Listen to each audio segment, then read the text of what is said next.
Muriel Sall est docteure en histoire, maîtresse de conférences au sein de l'université Lyon 1, où elle intervient notamment pour la formation des enseignants à l'ESP de Lyon. Elle a co-dirigé en 2013 l'ouvrage À l'école des stéréotypes, paru à l'Harmattan.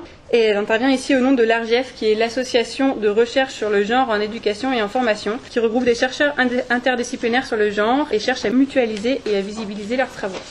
Je représente l'association l'ARGEF, dont je crois des petits flyers ont été distribués. L'ARGEF, c'est une association de recherche sur le genre en éducation et formation que nous avons créée avec un certain nombre de collègues il y a peu de temps, puisque c'était dans le courant de l'été 2013. Donc nous sommes une toute jeune association. Et Vanina, dans la préparation de cette intervention, m'avait posé un certain nombre de questions par rapport à ce que c'est que l'ARGEF et à quoi on sert. Et je vais vous énoncer ces questions-là et puis vous dire tout de suite que c'est des questions auxquelles j'ai beaucoup de peine à répondre pour des raisons de contexte, parce que voilà, on est dans une immédiateté, enfin on vit des choses en matière de formation des enseignants et d'introduction ou plutôt de suppression de la terminologie genre en matière d'éducation et de formation qui m'oblige, contrairement à ce qu'a été Violaine,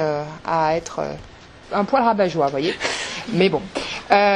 Donc Vanina me demandait quel était le rôle de la recherche dans le renouvellement des pratiques pédagogiques au regard du genre. Ça, c'est effectivement une question à laquelle il est difficile de répondre pour plusieurs raisons. Et la première de ces raisons, c'est que pour l'essentiel d'entre nous, on va dire les membres et les fondatrices actuelles de l'ARGEF, on est enseignantes-chercheuses dans des universités, mais rattachées en fait à ce qu'on appelle aujourd'hui les SP, qui sont les écoles supérieures du professorat et de l'éducation, précédemment les IUFM, et que c'est très compliqué de faire de la recherche dans le cadre des SP, parce que c'est une institution universitaire qui est atypique, et pour mon cas personnel en tout cas, c'est difficile de faire de la recherche en SP dans le domaine des sciences de l'éducation, parce qu'en plus, je ne suis pas issue du monde des sciences de l'éducation. Moi, je suis historienne, je suis 19e-iste, j'ai une thèse d'histoire de la médecine, donc vous voyez que, a priori, voilà. Mais ça ne m'empêche pas de publier quand même des choses qui relèvent des sciences de l'éducation et qui interrogent l'évolution des pratiques pédagogiques sur les questions de genre, mais c'est plutôt lié à mon expérience de formatrice d'enseignants que à de la recherche disciplinaire. Et pour celles et ceux d'entre vous qui savent comment fonctionne l'université française, CNU, appartenance disciplinaire, etc. Voilà, vous savez comment, quand on n'a pas une identité disciplinaire très claire, c'est parfois difficile de faire son travail et de le faire reconnaître. La deuxième question qui m'a été posée, c'était une question relative au rôle des chercheurs et des chercheuses dans l'élaboration de feu les ABCD de l'égalité. Donc je vais les évoquer rapidement dans mon propos. Et puis la dernière chose, c'était quelle était l'implication des chercheuses et des chercheurs dans la formation des enseignants. Et ça, c'est Marie qui y répondra quand elle aura fini sa thèse, parce qu'elle fait un travail là-dessus et que moi, je n'ai qu'un regard qui est très situé. Donc je vais le situer rapidement, mon regard, pour souligner d'abord que à Lyon, ça a été évoqué rapidement, pour s'en réjouir ou pour achever d'être déprimé. Depuis 2000, signature de la première convention interministérielle. Alors, pour la promotion de l'égalité des chances entre les filles et les garçons, il y aurait 1000 choses à dire sur ce terme d'égalité des chances, j'ai pas le temps. Depuis 2000, l'Académie de Lyon est une académie pilote en matière de formation sur les questions d'égalité filles-garçons. Ce qui vaut à l'Académie d'être dotée d'un fonds documentaire exceptionnel en France, le fonds Aspasie, personne ne le connaît, 5000 ouvrages, plus un sou, voilà, et d'être abonné à un certain nombre de revues internationales, voilà, dont certaines ne sont que là, y compris par exemple pas à la Bibliothèque nationale de France, mais ça ne suffit pas à asseoir la légitimité de l'Académie.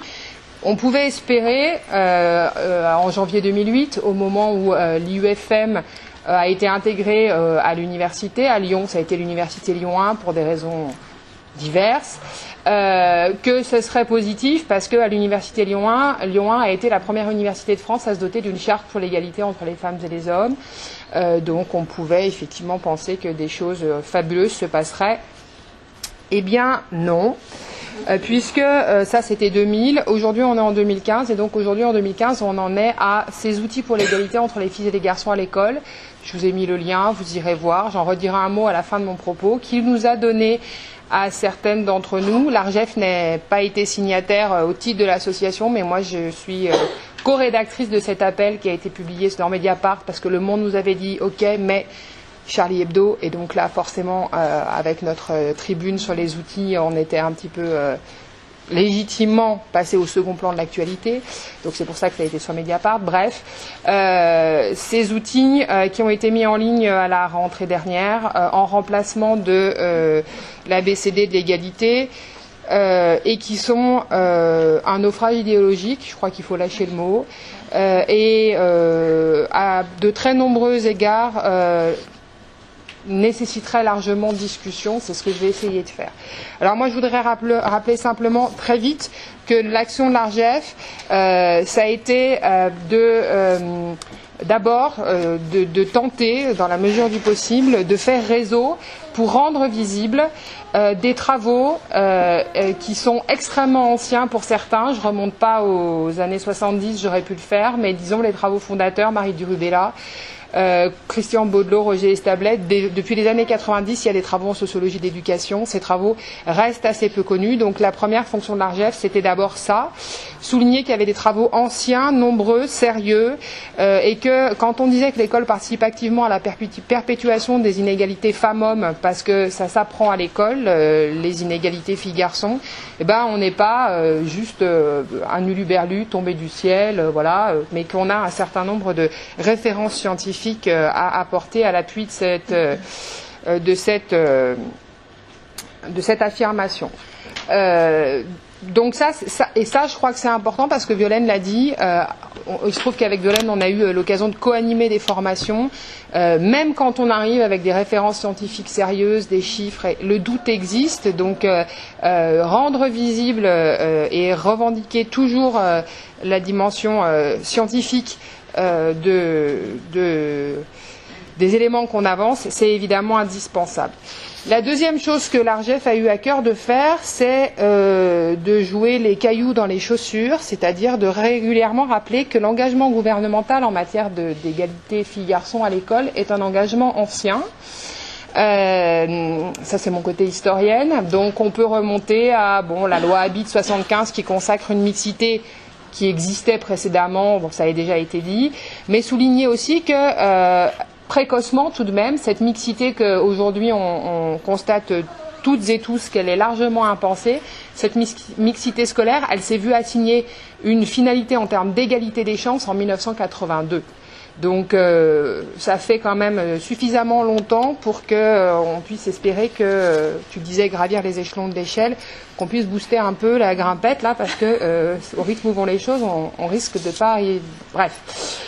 84-89, il y a eu les premières conventions sur l'orientation et le sexe des métiers, ce qui est quand même assez extraordinaire quand on voit ce qui se fait encore aujourd'hui dans le cadre des centres d'information et d'orientation. On est encore sur la question du sexe des métiers. Bon. Et puis 2000, 2007, 2013, une série de conventions interministérielles pour l'égalité des chances en 2000, l'égalité entre les filles et les garçons, les femmes et les hommes dans le système scolaire. Et d'ailleurs, là aussi, c'est intéressant de voir que les élèves ne sont pas seuls concernés. Et que d'ailleurs c'est peut-être un levier intéressant, enfin moi c'est ce que je relevais de manière très intéressée dans le travail que vous avez présenté. Ouais, que mais à ceci près, je vais le redire tout à l'heure, que ça peut lever des choses, je pense, qu'on leur parle d'elles et d'eux, mais en même temps, expérience à l'appui, des fois c'est compliqué. J'en redirai un mot tout à l'heure. Alors ça a été donc ça notre enjeu. Un peu revendiquer une légitimité à la fois politique et scientifique. Ça a été aussi faire réseau, pour dire les choses clairement, se serrer les coudes, pour faire face à des difficultés qui sont persistantes, puisque aujourd'hui, même si ça a été bien dit aussi, l'immense majorité des enseignants se déclarent favorables à la question de l'égalité, évidemment. Ça fait consensus, mais il n'empêche que l'égalité filles-garçons, elle fait pas, on n'y est pas opposé, mais on n'y croit pas, et pour un certain nombre de raisons que je classe très rapidement en deux catégories, ce que j'appelle les freins passifs et puis que je distingue des freins actifs. Les freins passifs, c'est quoi? C'est l'aveuglement. L'idée que, non, mais en fait, le destin social des filles et des garçons, des hommes et des femmes est, ma foi, aujourd'hui sous le sceau de l'égalité et qu'il n'y a pas de raison de s'en faire, voilà. Ou la relative indifférence, merci Éléonore, super, une relative indifférence face à ce problème, parce que, somme toute, il y a des destins sociaux, mais après tout, il y a des fonctions sociales qui... c'est bien comme ça, donc est-il si important d'y réfléchir et d'en changer quoi que ce soit. Et dans la même catégorie, mais évidemment émis par des gens tout à fait différents, un excès d'optimisme qu'on retrouve beaucoup chez les couples d'enseignants. Mais enfin, les choses vont quand même beaucoup mieux. Et vous êtes quand même beaucoup mieux lotis que votre mère ou que votre grand-mère. Ce qui reste à prouver, c'est un autre sujet. Si on en croit les déclarations, aujourd'hui il y a des travaux sur la manière dont les femmes se déclarent heureuses ou pas heureuses. Et il semblerait que les femmes d'aujourd'hui se déclarent moins heureuses qu'il y a 40 ans. Donc sur l'excès d'optimisme, il y aurait là encore 1000 choses à dire. Tout ça, c'est effectivement des freins passifs, mais néanmoins efficaces, qui se doublent d'une série de freins actifs, dont le premier, mes usages d'une mixité, repose sur... à la fois le manque de formation et puis vraiment la bonne foi. Là, je pense qu'il y a pas mal de parents d'élèves dans la salle qui se reconnaîtront. Des enseignants qui utilisent notamment les filles à des fins de pacification. Donc le principe de la fermeture est clair et fessu, mais pas pour la bonne cause, vous voyez.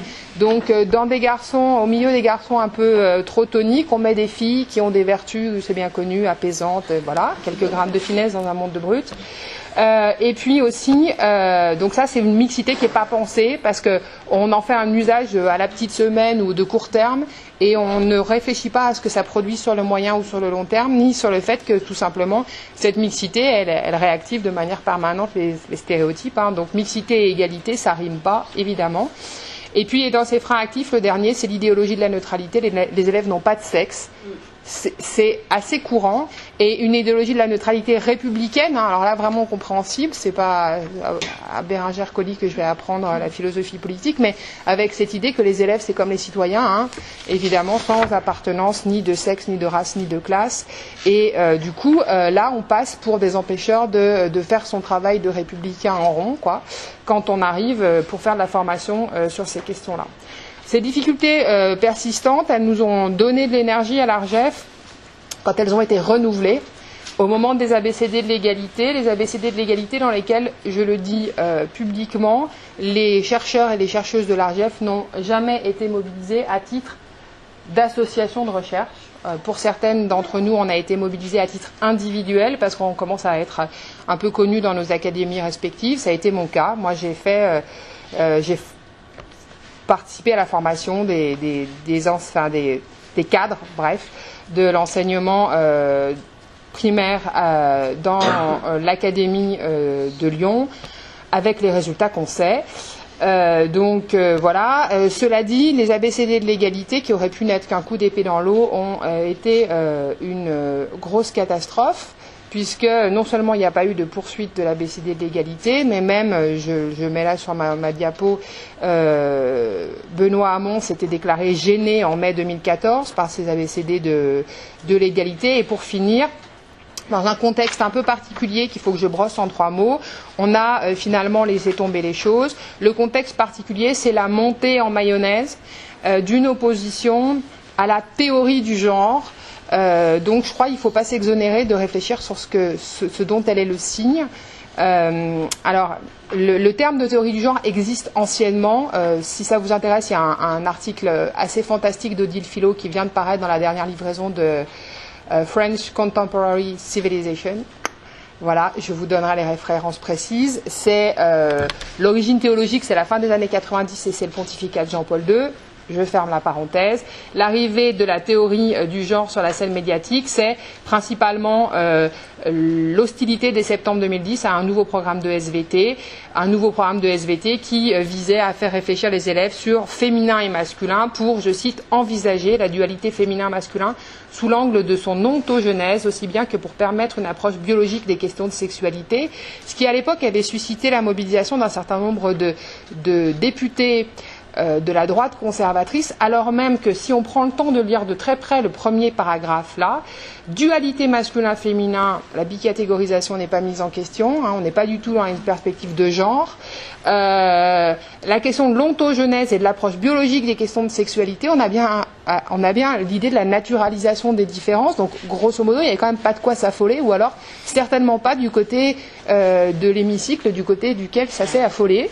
Donc voilà, mais là il y a clairement un truc qui a... Bon, bref. Évidemment, tout ça a rencontré l'actualité politique que vous connaissez à partir du moment où on a réfléchi sur le mariage, l'ouverture du mariage aux couples de même sexe, qui est devenu le mariage pour tous, et là une espèce de polémique délirante, avec cette banderole que j'adore particulièrement, donc en tête d'une manif contre le mariage pour tous, qui disait mariage pour tous égale théorie du gender pour tous, donc comme ça la collusion a le mérite d'être très fortement marquée. Et puis à partir de là, il y a eu, vous le savez aussi, les journées Vigigender, voilà. Donc avec une relecture de ce que c'est que le genre, qui nous porte encore préjudice. Je le dirai peut-être avec mon anecdote à moi à la fin de mon exposé. Il y a eu les journées de retrait de l'école. Il y en a eu 4 au total, janvier, février, mars et mai l'année dernière, sur lesquelles il est très difficile d'avoir un retour statistique clair, hein, parce que c'est pas vraiment des choses qui sont remontées, et puis parce que en fait, il faut s'adresser à des élus de municipalité pour avoir des chiffres. Alors sur Lyon, moi j'ai eu des éléments en discutant avec l'adjoint en charge de ces questions-là. Pour la première JRE, dans ce qui m'a été qualifié de quartier populaire, sans qu'on me les ait mis sur la carte, il y aurait eu de l'ordre de 20% des élèves absents ou excusés lors de la première journée de retrait de l'école. Cette journée de retrait de l'école, vous le savez, elle avait été initiée par... principalement Farida Belgoul et Alain Soral, et ça a été passé par voie de SMS. Et là aussi, il y aurait des choses à réfléchir beaucoup sur, et j'ai entendu avec beaucoup d'intérêt ce que vous disiez sur le malentendu, parce que je crois que ces JRE, plus que de nous interroger sur l'angoisse que générait la théorie du genre, elles étaient très révélatrices du déficit de confiance qu'il y a de la part d'un certain nombre de familles dans les quartiers dits populaires vis-à-vis de l'institution scolaire, et donc le malentendu entre on attend de vous que vous soyez répétiteur versus on attend de vous que vous soyez continuateur. Alors là, il s'est exprimé d'une manière très criante, mais j'ai pas beaucoup entendu d'analyses qui se saisissent véritablement de cette question-là, qui ressurgit d'ailleurs, hein, parce que maintenant c'est l'enseignement de la laïcité, et c'est les mêmes mécanismes qui vont rejouer. Alors, j'en termine simplement en 2 mots pour dire que moi, je pense qu'aujourd'hui, il y a lieu de s'inquiéter. D'abord parce que l'avenir des ABCD n'est plus en question, hein, les carottes sont cuites, mais aussi parce qu'on a pu constater la disparition complète du terme de genre dans un certain nombre de circulaires ministériels, et notamment dans ce qui relève du ministère de l'Éducation nationale. Le touche pas à mes stéréotypes de genre, de toute évidence, a atteint son but. On ne touche plus aux stéréotypes de genre pour la simple et bonne raison qu'on n'utilise plus le terme. Je vous donne un exemple emblématique du ridicule de la chose. Il y avait un rapport qui était en commande, dont le titre était « Il faut lutter contre les stéréotypes de genre » et qui est devenu « Il faut lutter contre les stéréotypes garçon-fille ». Bon, et d'ailleurs la lecture du truc est assez drôle, hein, parce que évidemment genre remplacé par garçon-fille ou genre remplacé par culture de l'égalité, évidemment ça transforme complètement les choses sans que ça soit bien compris, mais l'ARJEF n'a pas été reçu par le ministère pour qu'on puisse expliquer un certain nombre de choses, donc voilà. Ce qui est sûr, c'est que s'attaquer aux inégalités filles-garçons, ça nécessite premièrement de prendre conscience de l'existence de ces inégalités, et ça c'est déjà difficile à faire quand on est en formation des enseignants, et notamment parce que je l'entendais tout à l'heure, notamment parce que justement on a des étudiantes et des étudiants qui, majoritairement des filles, qui font ce choix professionnel-là parce que justement elles ont intégré que leur rôle social et la nécessité de l'articuler d'une manière parfois difficile avec leur vie professionnelle, c'était un rôle de femme. Et du coup, quand on dit il y a des inégalités, finalement, on touche au cœur un certain nombre des étudiantes qu'on a en classe, hein, y compris par exemple, parce qu'elles sont de plus en plus nombreuses, des femmes qui viennent à l'enseignement en seconde partie de carrière parce qu'elles avaient commencé une première carrière dans le privé et qu'elles se reconvertissent en passant le concours de professeur des écoles ou en passant le concours du secondaire. Je me souviens d'une prof de SVT comme ça, de sciences physiques, qui était ingénieure de l'INSA, hein, qui avait 10 ans de carrière et qui effectivement faisait ce choix-là. Donc elle avait du mal à m'entendre lui expliquer que son choix était un choix contraint, voilà, même si évidemment je ne mets pas en question du tout les choix individuels, mais du coup c'est parfois pénible à entendre. Déjà donc pointer les inégalités filles-garçons c'est difficile, alors s'attaquer aux mécanismes qui les fabriquent, et ça oblige forcément à passer par le genre, je pense que l'actualité récente nous a montré que c'était quelque chose qui était de l'ordre de l'insupportable. Les manifestants qui arboraient donc les slogans que vous avez là, touche pas à mes stéréotypes de genre, avaient effectivement très bien compris de quoi il s'agissait. En remplaçant égalité de genre par égalité filles-garçons, on signifie de manière très claire qu'on ne s'attaquera surtout pas à l'ordre des choses, et assurer l'égalité sans toucher aux normes, ça me paraît un vœu pieux, pour dire les choses de manière polie, en tout cas clairement de l'eau tiède. Donc c'est quand même une grosse difficulté. Je termine en un mot, je ne vais pas vous refaire ça. Pour achever ces outils pour l'égalité, dont on incite tous les enseignants à se saisir faute de mieux, hein, parce qu'une mallette pédagogique, si ambitieuse qu'elle soit, est toujours moins coûteuse qu'une formation en direct. Donc c'est à mon avis un peu le miroir aux alouettes du site internet, mais bon voilà. Et ce site internet, quand vous irez y voir de près, hein, mais ce site internet, il diffuse quand même un projet qui ressemble à s'y méprendre à l'égalité dans la différence, prôné par le mouvement anti-gender que je viens d'évoquer plus que largement. Et donc, force est de constater que c'est une voie ouverte, privilégiée, qui n'était pas du tout celle qui était portée par l'ARJEF, qui n'était pas du tout celle qui est portée par les enseignantes chercheuses qui travaillent aujourd'hui sur ces questions de genre en éducation, et donc clairement qu'on vit à l'heure actuelle un recul idéologique qui me paraît dommageable. Je vous remercie.